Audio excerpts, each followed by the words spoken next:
యూట్యూబ్లో 4 రోజులు వీడియోలు పెట్టకపోయేసరికి చిన్నప్పుడు హోంవర్క్ చేయకపోతే సార్ క్లాస్ బయట నిలబెట్టినట్టు యూట్యూబ్ వాడు కూడా మన ఛానల్ని పక్కకు పడేస్తాడు.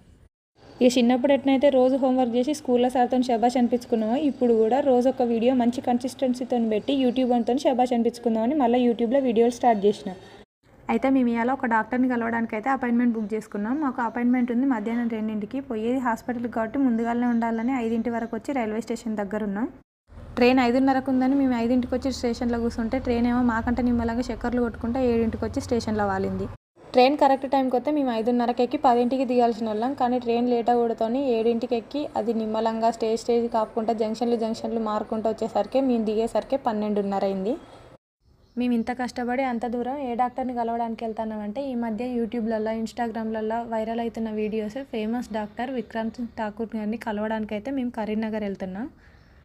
ఫైనల్గా 12:01కి మమ్మల్ని బండి అయితే కరీంనగర్ స్టేషన్లో దింపింది. స్టేషన్లో దిగినాక ఇక అక్కడ నుంచి ఆటో మాట్లాడుకొని అయితే హాస్పిటల్ దగ్గరికి వెళ్ళినాం. మేము ఏ గడియాకి బయలుదేరినామో కానీ అక్కడేమో ట్రైన్ వల్ల లేటు, ఇక్కడికి వచ్చినాక ట్రాఫిక్ వల్ల లేటు. ఫైనల్గా మేమైతే 2:15 వరకు హాస్పిటల్ దగ్గరికి చేరినాం. హాస్పిటల్కి వెళ్ళాక సార్ని కలవడానికి ఎంత టైం పట్టింది, అట్నే అపాయింట్మెంట్ ఇట్లా ఎట్లా బుక్ చేసుకోవాలనేది నెక్స్ట్ వీడియోలో చెప్తా. ఎవరికైనా ఇంట్రెస్ట్ ఉంటే ఒకసారి అయితే కామెంట్ చేయరు.